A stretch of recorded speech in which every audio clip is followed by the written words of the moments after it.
Shalom and good morning. Shalom and good morning. Hebron ben Bilal coming back at you with these top 3 of 5. And as always, if you have not already, go to the YouTube page, the Remnant of the House of Israel. Subscribe and hit the bell for notifications. I know I'm a day late. Was consumed yesterday with Sabbath. Also, the video that I uploaded. And also, we actually started our first compost heap. The wife actually put her first seeds into soil. So we're starting to learn how to actually cultivate the land, which is another topic for another time. But that's something very important because you all know of my goal. By the time I hit the age of 51, I want to have at least 10 acres of land, starting to create a farming, or what they call it, homesteading community, something that we can get back to the land and start to feed ourselves correctly, and also create living opportunities as well as business opportunities for Israelites who are searching out to live a better and more peaceful way of life. So that's just what we're on right now. But let's get at this top 3 at 5, man. Like I say, I've been negligent. My apologies. Once again, these are always due on Wednesdays and on the Shabbat to give you something basic. What we do here at the top 3 of 5 is we go over the 613 commandments, 3 commandments at a time. The reason that they're 3 commandments at a time, we don't want this to run too long, which it generally always does, and give you something to look at first thing in the morning, to study throughout your day. If you're the type of person like me who likes to learn and grow in regard to the will of Yah for your life and to understand more intimately the commandments and how they are applicable to today and where you can find the commandments overall in Torah and in the New Testament for the first part. So we will be starting at 16 through 18 today, and we will be adding these 3 to our list. The first one is do not have respect to persons. Do not have respect to persons. And you will find that in Deuteronomy 16 and 19, and it says, you shall not wrest judgment, and you shall not respect persons. Deuteronomy 16 and 19. And you will also find that in the New Testament in James 2 and 19, James 2 and 9, James 2 and 9. But if you have respect to persons, you commit sin, and you are convinced of the law as a transgressor. So this is another commandment, Mosaic commandment that they said that they don't follow, but they have been commanded to follow in the new text. Once again, cherry picking what they choose to cherry pick and applying what they choose to apply when it's necessary for their arguments. But let's deal with this do not have respect of persons and understand clearly what's being spoken about here. And we're talking about in regard to judgment, the law, things of that nature, generally on an everyday overall basis, but this is more so being spoken to the judges. So remember, with the 613 commandments, there's going to be a different level in regard to, it's going to be different spectrums in regard to who these commandments are applicable to and who they're not. So all 613 commandments, once again, are not meant for everyone. So the kings has his, women have theirs, judges have theirs, the priest has theirs. So all 613 will not be applicable to every person. And that's important to understand because you always going to have people say, oh, you can't keep all 613 laws. Of course, you're not supposed to. They're not all applicable to you. So with this particular one, this is more geared to the judges in regard to judgment in accordance to the law, that once you're hearing a case, once you're trying someone, you're not to have respect for that person because he's greater or he's lesser. You're not supposed to feel pity on the person because they're poor, and you're not supposed to have respect for the person and have an unfair ruling because of the fact that he's someone in a position of power, et cetera, et cetera. So always be fair in judgment. Pretty much is what's being said here. And that's applicable to today, standard and time. And we see in this country that those rules don't apply in this society.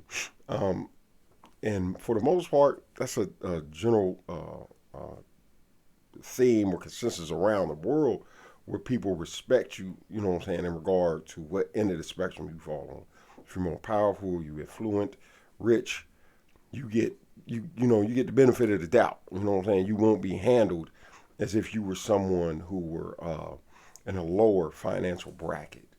But let's keep moving on here. The next one is going to be show extra respect to elders and sages. Show extra respect to elders and sages. You're going to find this in Leviticus 19 and 32. Excuse me, Leviticus 19 and 32. And you shall rise up before the hoary head or the gray head man, and honor the face of the old man and fear Yahweh. So I always love this commandment, but let's look at it for where it is in the New Testament, where where these Christians have absolutely lost complete and total utter touch with this particular commandment. You're going to find it in 1 Timothy 5 and 5 and 17, 1 Timothy 5 and 1, and 1 Peter 5 and 5. And it says, let the elders that rule well be counted worthy of double honor, especially those who labor in the word and doctrine. 1 Timothy 5 and 1 is going to say, rebuke not an elder, but entreat him as a father. 1 Peter 5 and 5, likewise, ye younger, submit yourself unto the elder. So this is how the church has become just it has a long time ago, but more so today, it's more of a pandering to your emotional state. They always want you to feel good about the decisions you make. They want you to feel good when you leave there, more so than a state of conviction where you see that you need improvement in your life, things that socially help things become better. And this would be one where you are commanded to respect your elders, period. This is what it's saying. Respect the gray-haired man. Respect the aged individual. This person is worthy of honor and to be put on that pedestal. And we're not just talking about the rich elders or, the elders who are in front of the church. We're just talking about the everyday elder that you see, because they're a wealth of knowledge. They survived to this point where they deserve X amount of respect and honor. And these are commandments that you are to respect individuals who are gray haired. It's funny.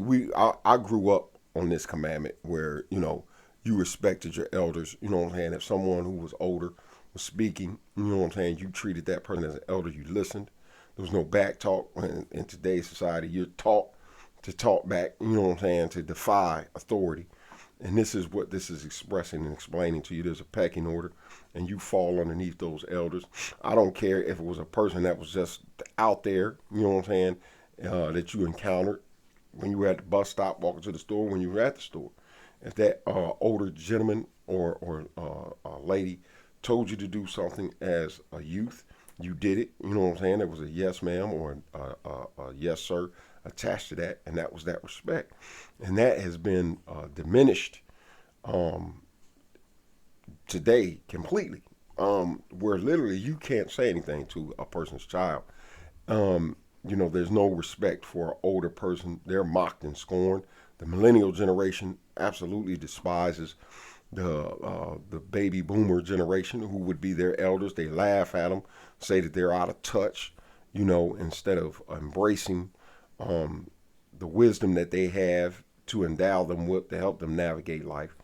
And this is one of those commandments that, you're to respect the elder and the sages. Let's deal with the sages for a minute. The sages would be individuals who are learned in the word, who labor in the word. Those are individuals that you respect, because these individuals are the ones who pass these things down along to you and teach you. They sit, and that's their job, to daily study, to be able to communicate and convey these things to you and educate you in regard to what you should do and what you shouldn't be doing. So this is very important socially, but once again, this concept has been lost amongst us, and young people are being taught to dishonor disregard, disrespect at every turn. The older, you know, generation, and to just cast them away. So this is one that we need to get back to. But of course, this generation, it won't be applicable until they start to get old, and they will want people to respect them, and they will be able to look back and say, well, man, but they don't hear that now. It's all about comfort, fun, and enjoyment. And as long as they're filling, that void that's inside of them with pleasure, nothing else matters. But once again, there's this thing that I learned when I was younger, that you'll soon be in that position where you'll be looking back and telling that generation that's coming behind you about respect. Why don't you respect me? Why don't you do this? Why don't you do that? Because you haven't garnished that respect. And a lot of millennials will say that about boomers. But this is just how you were raised up, not to show respect and have defiance in regard to your elders and leadership and authority. But let's get to the next one. Honor your father and your mother. Honor your father and your mother. Now, what I'm going to ask in regard to this one is, where would you find this? Which of the 10 commandments, which we will deal with in a later lesson, which one of the 10 commandments is this one? And I challenge, because see, this is what I used to do when I was incarcerated. I used to challenge the brothers, and it was important for us to know the 10 commandments, because the elder of this community used to say that that the 10 commandments are actually the subdivisions. So no, everything else is the subdivisions. The 10 commandments is basically the standard. All the other commandments fall underneath one of the 10, and they create subdivisions. So you could take the 10 commandments, you could write them on the board, and underneath all the other 10, you can write one of the other 613 commandments would fall underneath those. So he said all the other commandments, so the 603 that's left over after the 10 would fall underneath the 10. They're subdivisions. So which one of the 10 would this fall under? Just a little test. And because that's how I used to test the brothers. I would randomly pull up on anywhere in the kitchen, on the rack yard, wherever. And I'd ask, shoot a commandment at them and ask them where did it fall in line in the 10. You know what I'm saying? I might say, do not covet. Shoot it at them, and they would need to tell me where it would fall in line at the 10. This way we didn't just recite them. We knew exactly, you know what I'm saying? I might run and say, what's the 5th commandment? And brothers just, bam, you know what I'm saying? And it's important to know those in order, how they're applicable, where to find them at all times. So for you today, I extend that. Honor your father and your mother. Where does that fall in line in the 10 commandments? But let's read. Honor your father and your mother, that your days may be long upon the land which Yahweh gives you. This is the first commandment that was ever given with a promise.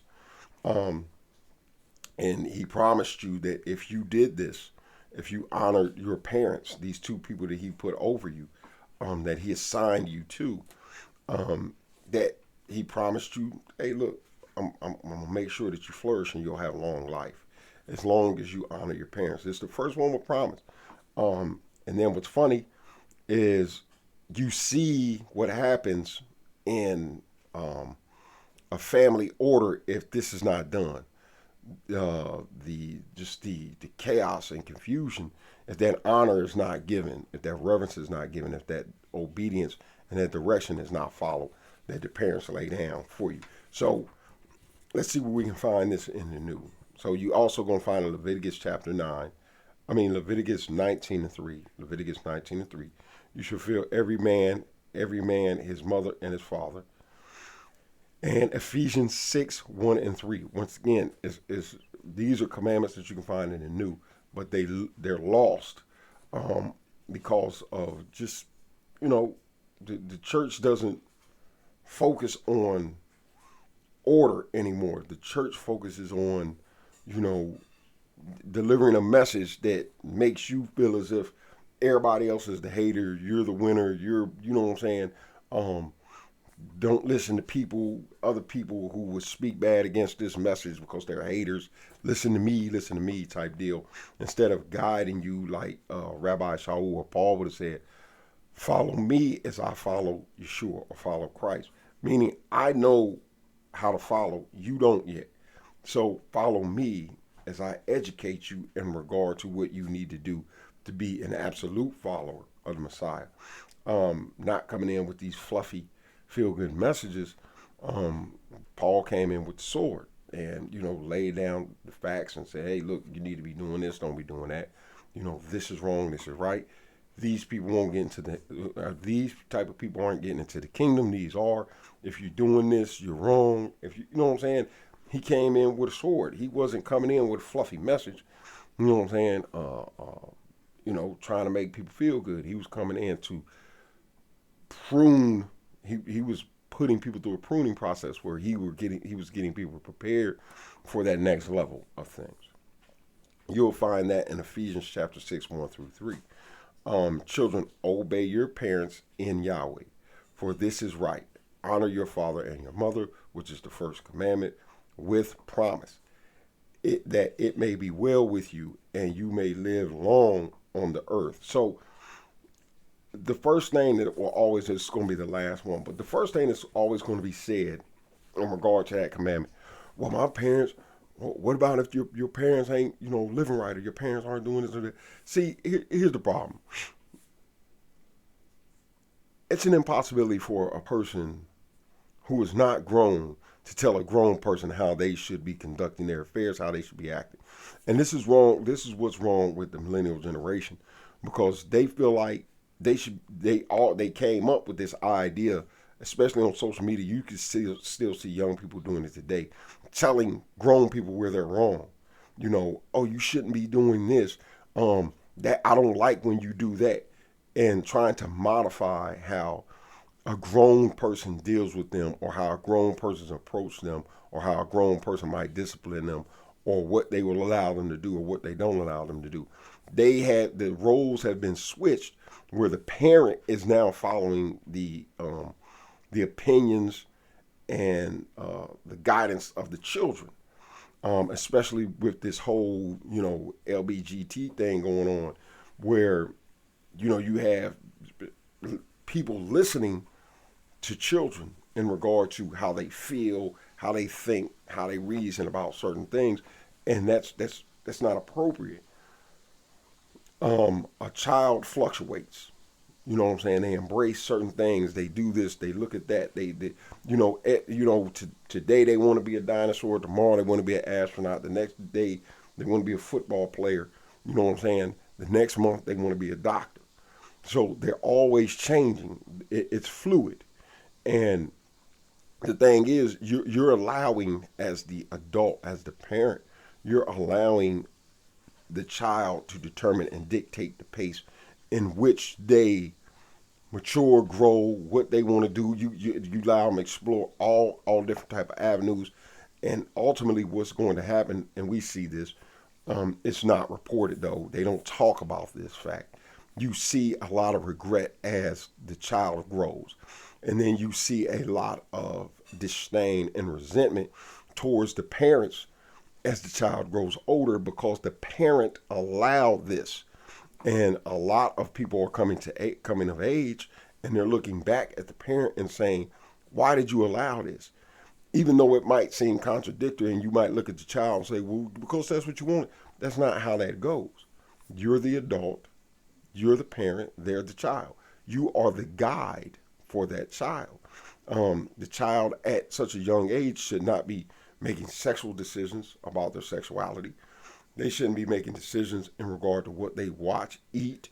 These are all decisions that should be done by the parent, but you're allowing the child to dictate and determine the pace of the household. And it does make sense.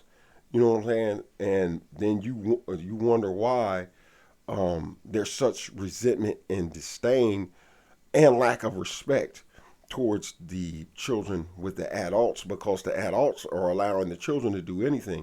And when you allow this, there's no respect. Now, even though my grandfather used to have a saying, and I'm gonna close with this.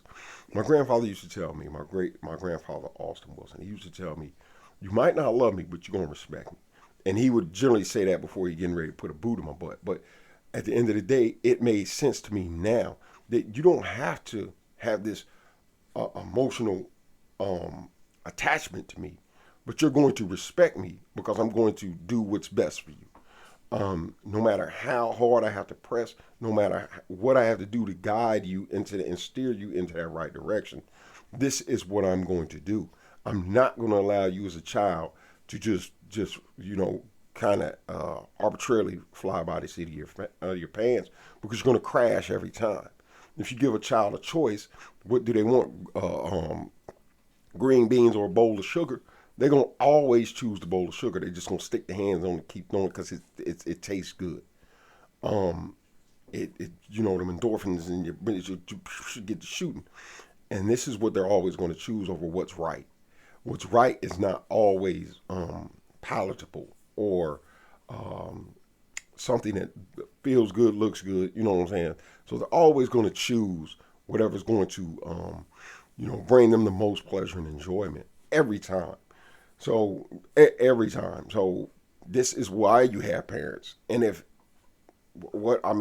you're just there to clothe and keep a roof over the child's head, clothe, feed, and provide for, what good are you? Because anybody can do that. The government, state, anybody can do that. You know what I'm saying? Where they can make their own decision. But I digress on that point, man, and I'm gonna close with that. Once again, Hebron Ben Bilal, and this was the top 3 at 5, man, and look forward to coming back at you. And you can always catch these Wednesdays and on the Shabbat. And I enjoy doing them. And once again, it's something basic, something for you to learn from, something from you to be able to study and look back on and say, yeah, that's applicable. This is how we apply it to your lives today and to educate you in regard to the 613. But I digress on that point, and I close out. I appreciate it. If you haven't already, like and subscribe to the page and hit the bell for notifications. And I'm out.